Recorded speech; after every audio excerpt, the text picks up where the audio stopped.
Next problem 3 plus of plus 2 ಅಂತ ಇದೆ. So again bracket ಇದೆ. ಸೊ ಫಸ್ಟ್ ಏನು ಮಾಡಬೇಕು, ಬ್ರಾಕೆಟ್ನ ರಿಮೂವ್ ಮಾಡಬೇಕು. ಸೊ ಬ್ರಾಕೆಟ್ನ ರಿಮೂವ್ ಮಾಡ್ಲಿಕ್ಕೆ ಏನು ಮಾಡಬೇಕು, ಸೈನ್ಗಳನ್ನ ಮಲ್ಟಿಪ್ಲೈ ಮಾಡಬೇಕು. ಓಕೆ, ಸೊ ಇದು ಫಸ್ಟ್ 3ನ ಹಾಗೆ ಬರ್ಕೊಳ್ಳಿ, ಏನು ಇಲ್ಲ ಅಂದರೆ ಪ್ಲಸ್ ಇರುತ್ತೆ, plus into plus plus again 2 ಇದೆ. ಓಕೆ, ಸೊ 3 ಪ್ಲಸ್ 2 ಏನಾಯಿತು, 5 ಆಯಿತು. ಸೊ ಆನ್ಸರ್ ನಮಗೆ ಪಾಸಿಟಿವ್ ಇಂಟಿಜರ್ ಆಯಿತು.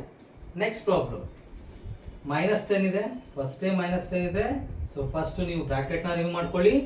ಸೊ ಇಲ್ಲೇನು ಇಲ್ಲ ಅಂದ್ರೆ ಏನಿರುತ್ತೆ, ಪ್ಲಸ್ ಏನಿರುತ್ತೆ, ಪ್ಲಸ್ ಇಂಟು ಪ್ಲಸ್ ಪ್ಲಸ್ ಹಾಗೆ 10 ಅಂತ ಬರೀರಿ. ಸೊ ಇವಾಗ ಒಂದು ಪಾಸಿಟಿವ್ ಇಂಟೀಜರ್, ಇನ್ನೊಂದು ನೆಗೆಟಿವ್ ಇಂಟೀಜರ್. ಸೊ 10 ಅಲ್ಲಿ 10ನ ಸಬ್ಟ್ರಾಕ್ಟ್ ಮಾಡಿ.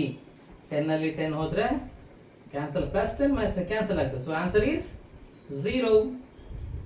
Okay, then one more example, +5 plus of -6, +5 plus of -6. Remove the bracket.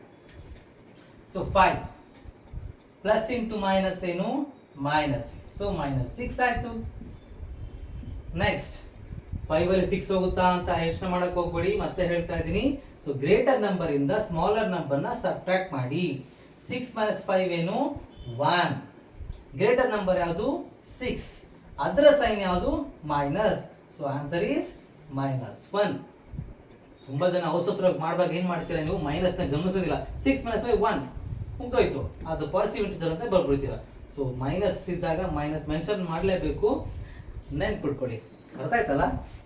Bye.